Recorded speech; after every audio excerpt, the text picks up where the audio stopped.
I pulled out my journal and I wrote at the top of it, I'm my own kidnapper.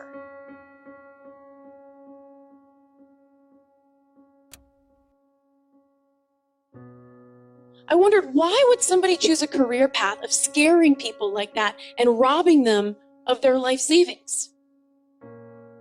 And the only answer I could come up with was, maybe they didn't think they had a better option. Or, maybe this is what their parents taught them, just like my parents taught me what was possible for me in my career. Or maybe they don't have the awareness that there's another way. Put simply, maybe this was the best that they thought they could do to get by, survive, and meet their needs in the world, and pay their bills. Often we kidnap ourselves from the lives that we actually want because we think a different path is going to help us survive, get by, pay our bills, or meet our needs in the world. I pulled out my journal and I wrote at the top of it, I'm my own kidnapper. I listed all of the ways over the years that I silenced the truth of what I actually want, all of the times that I took myself captive on soul-crushing journeys that I didn't even want to be on. I thought about how so many of us choose majors in college or career paths that we don't even want to be on because we think it's going to help us survive, get by, or meet our needs in the world. But it doesn't have to be that way. I encourage you to ask yourself, where am I kidnapping myself from the life that I really want? How am I giving away my power, getting into fear, just to meet my needs in the world? When we go into fear, we give away our power and we disconnect from who we really are and what we really want. But as a career coach, I've learned that there are 3 key steps that you can take right now to make what I love to call a U-turn, which is the decision to get out of fear and come home to yourself.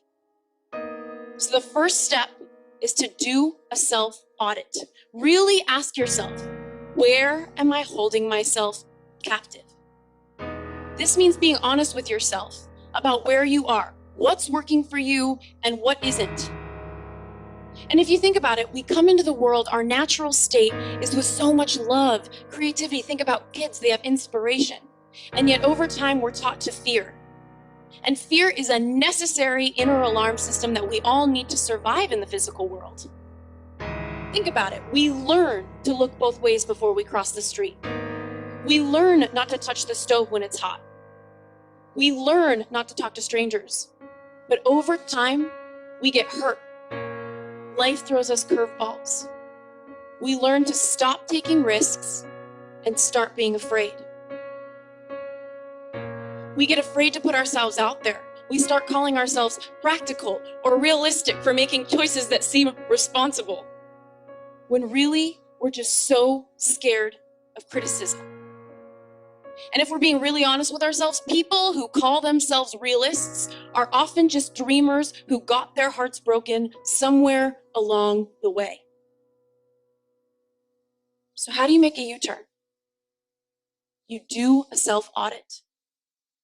You come home to yourself. And that's why one of my favorite questions to ask people is, what do you know that you wish you didn't know? What do you know that you wish you didn't know? Maybe some of you know that you're hiding from the truth.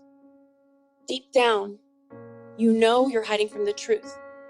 Maybe you're hiding from the fact that you hate your job, but you don't want to admit it because you're scared and you don't know where to go next. Or maybe you're hiding from the fact that you married the wrong person, but you're scared to admit it because it's going to unravel your life to get a divorce.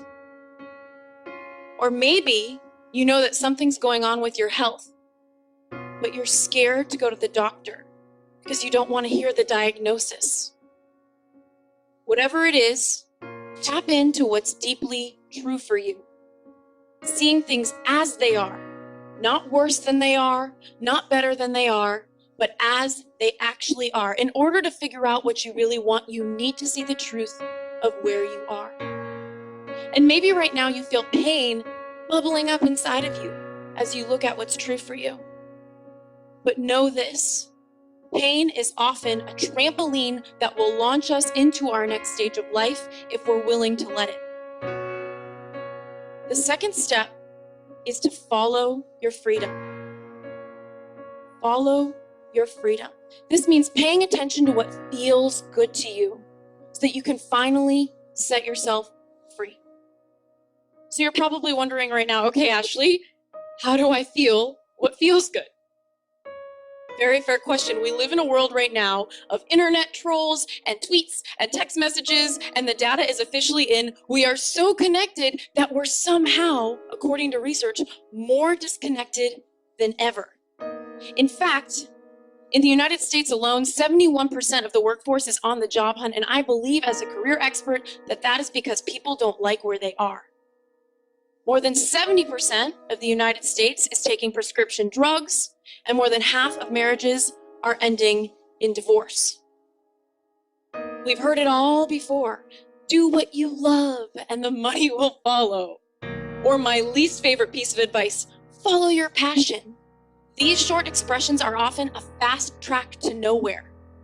But when you learn to really follow what feels good to you, your purpose is often either right in front of you or on the periphery of that. So maybe you're wondering, well, how do I really connect to my body? How do I feel what feels good? You're still being with this question, and that totally makes sense to me. Right now, scientists are calling our gut our second brain, and you've probably heard the research that suggests that there's more than 200 million neurons in our gut, which is equivalent to the size of a cat or dog's brain. So what does that mean to you? That means if in your nervous system you're feeling some sort of anxiety or disconnect, some nerves, something feels off, to trust it because your body is a messenger and it is constantly giving you feedback. In my early 20s, when I moved to Washington, D.C. to work in counterterrorism, I didn't know if that was going to be my ultimate career path, but something about it felt good to me. And guess what happened on the periphery? I succeeded in my career.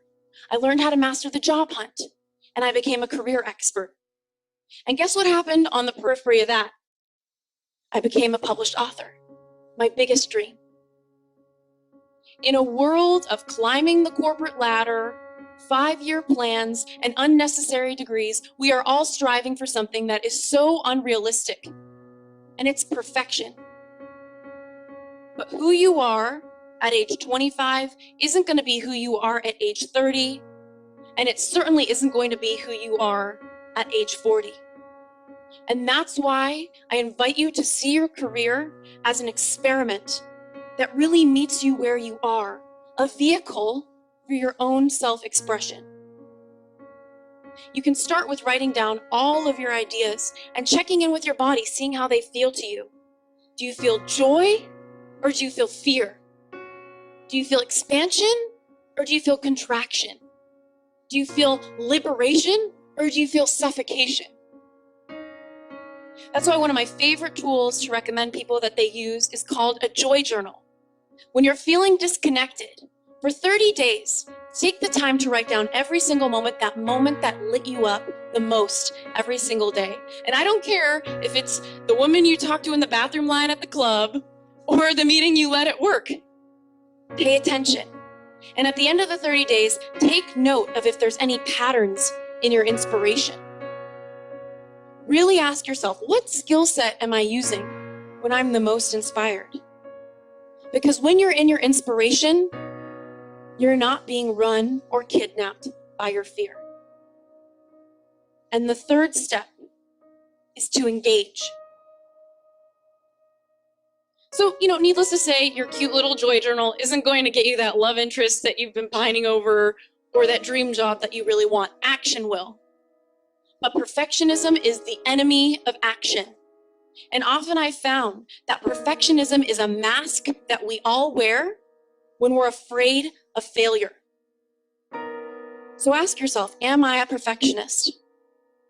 Because here's the truth of the matter. Clarity comes from engagement. It does not come from thought. Limbo is powerless. So if you want to be powerful, look at your list. Pick something that feels good. Show up. See what feedback the universe gives you. Make a commitment and know that you can course correct along the way. We all have the opportunity to free ourselves. And it starts with really taking a look at who you are, doing a self-audit, following what feels good, and taking action. No matter where you are in your life right now, you have the opportunity to make a U-turn. That means connecting to the truth, connecting to your body, connecting to your joy. Most of all, that means making your U-turn. Thank you.